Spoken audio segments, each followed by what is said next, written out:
Well, I was in the Uffizi and I walked past this painting of Botticelli, and as I walked towards it, this person fell out of the painting, and that's how I met Galen.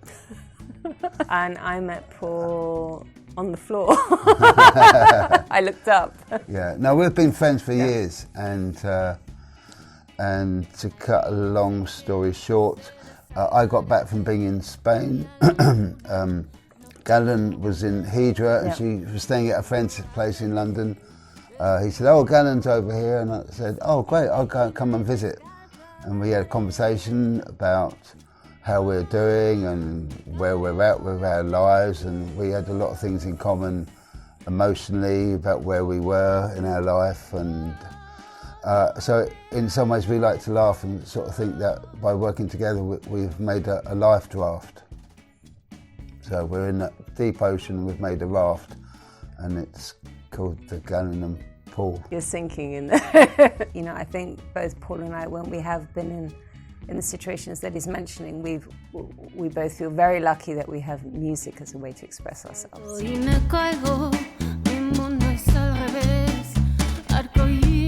I would say a year. I mean, basically, we started at the end of January last year to really sit down and see whether we could work together, because we'd never worked together before. And within a couple of weeks, we really enjoyed it, and it just kind of fell into divine timing, bit by bit. The next step unfolded. There was never a huge, big, massive plan. We had an intention. Yeah, we just sort of drifted into a situation, and it was like, let's just be honest with each other, and whatever, let's just give it a go. And Galen had some songs, I had some songs, and we just sort of threw them on the table, and just messed them around a bit, and new ideas came out. And in fact, even before recording the record, we came up with 2 new songs that made it onto the album. Like 10 days before.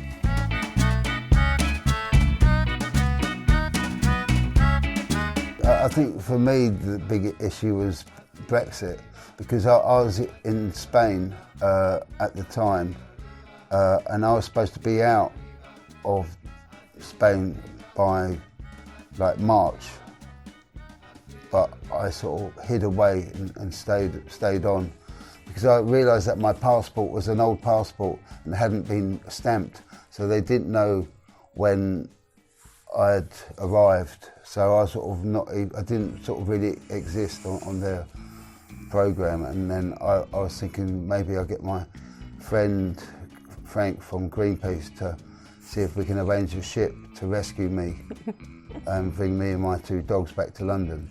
Endangered species of Paul. And then eventually, and then I realised, my passport is about to run out, so I had to go back, and it was difficult because the sort of October, November, the ferry stopped running, so I had to make a quick escape. But the actual pandemic physically, so I was on the island of Hydra, and Paul was on the island of Mallorca, where I grew up there too. And so, I mean, artists in general, I think, reflect the times. So there was definitely, perhaps for most people, a lot of time to be a bit more introspective, perhaps, and take a check on values and what meant something or not. Or, I think a lot of relationships either got stronger or got destroyed due to the pandemic. And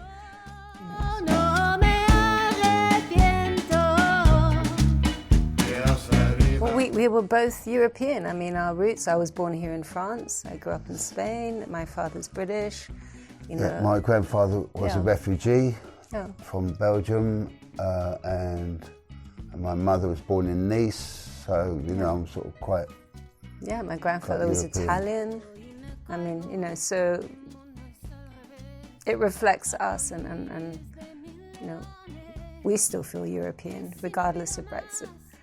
No one in England has yet been able to give me a positive impact of Brexit, by the way. And I've asked, it's a question I ask all different types of people, and we've had this discussion. We have, lots of times. But, I reckon maybe once everything's settled down, maybe the young generation will get to a position where they can make a change. And because, like, as you mentioned before, that's quite interesting about how it's sort of dividing us. Yeah, no, the joy of being part of Europe is the free travel, and you learn so much from other cultures. I mean, I was lucky. When I was a kid, I used to work down Portobello Market, and in the summer, it was amazing because I didn't need to go anywhere on holiday because I had Italians, Spanish, people from all around the world walking up and down Portobello Road, and you could chat with them, and also there was a strong West Indian community there, so I was exposed to different types of food, music, style, everything, you know. Whereas if you're closed off and you're just in a box, which is like what they're trying to do at the moment, then you've got no world experience. Pack the house. Yeah, he was on tour in Australia, and he was always complaining over the years that he was sort of saying, like no one ever asked me to come and play melodica on their record. And I said, okay, I'm going to remember that. And so I phoned him up and said, okay, we need you now to come and play melodica, Damon. So he came over, and he was jet lagged, and he went in the studio, and I said, okay, this song is called Sea Shanty. I like it to be like a bit like this, and then he said, I'm not very good at taking direction. And I was thinking, great, thanks. Now you tell me. But he did a great, amazing job. New boutiques.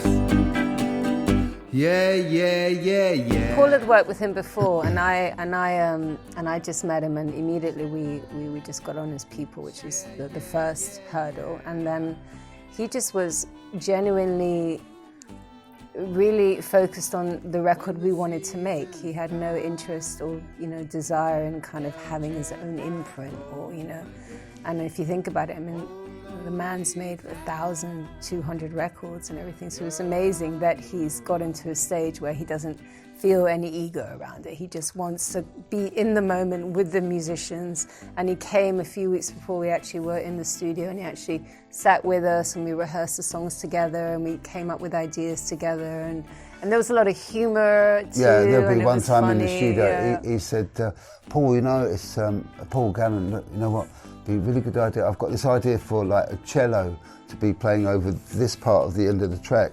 I was going, you know what, Tony, that's a really good idea, but you should save it for your record. So we'd have a lot of humour like this. He has a lot of solo records from this record, yes.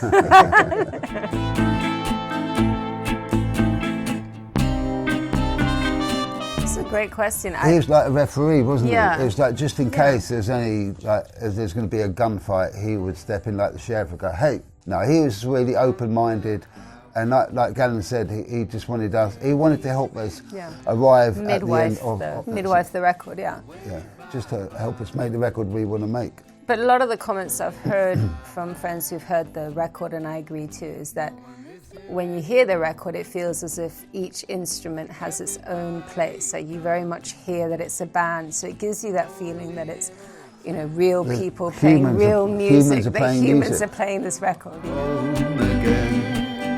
Oh, lonely town, you're on your own. It was later that we listened to them. Yeah, it was much later. Sort of, I mean, the thing is like initially for me, I was thinking, right, here you are, Gallen. Here's the lyrics, and start singing. And he said, no, you've got to sing as well. And then we sang together. And I was like, now you're going to sing in Spanish. And then it sort of made quite a good sound. Yeah. And then later, as Gallen said, it's like then we started thinking about other duets, and then of course Lee Hazelwood and Nancy Sinatra came to the fore. That was the one that we listened to the most. We just had to see how our voices sounded together. It's like ingredients, making a cake.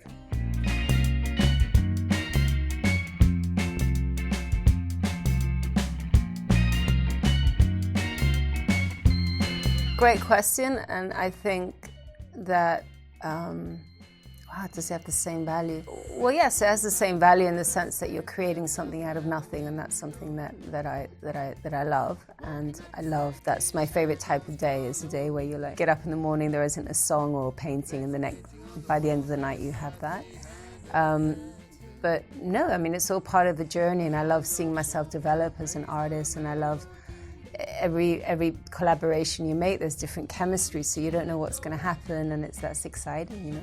Every record represents a part of my growth as a person. It's a story. It's an unwritten. Diary, isn't it, yeah, it's a diary for sure. Yeah. Place in the back of my mind, I gave up feeling.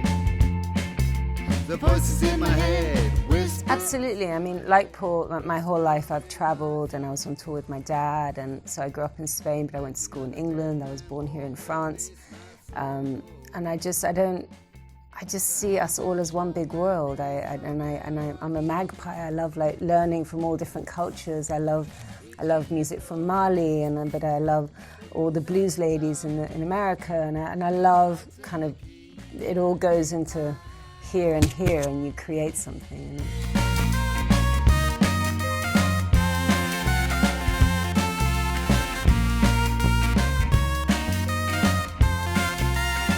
Well, I do that. Well, I've got that with painting.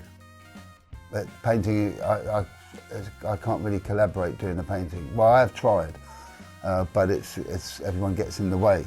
But with music, it's a nice contrast. You know, it's a nice contrast to being on your own painting. You know, share ideas with somebody is exciting.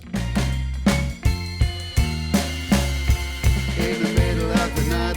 I used to think that, but I mean, I think it's all under the umbrella of being creative. It's whether it's cooking or painting or carving or music, it's all, or even writing a letter to somebody. You know, that's all. It's the same muscle. No, it's Yeah. like the same. You know, space.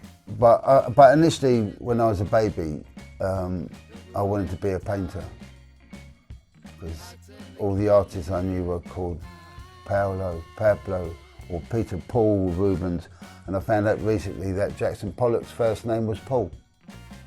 So that made me as a kid think, well, there you go, that's my job. Somehow I drifted into music.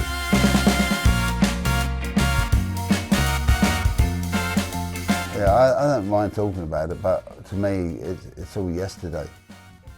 You know, I want to be nostalgic about tomorrow. Hoy me caigo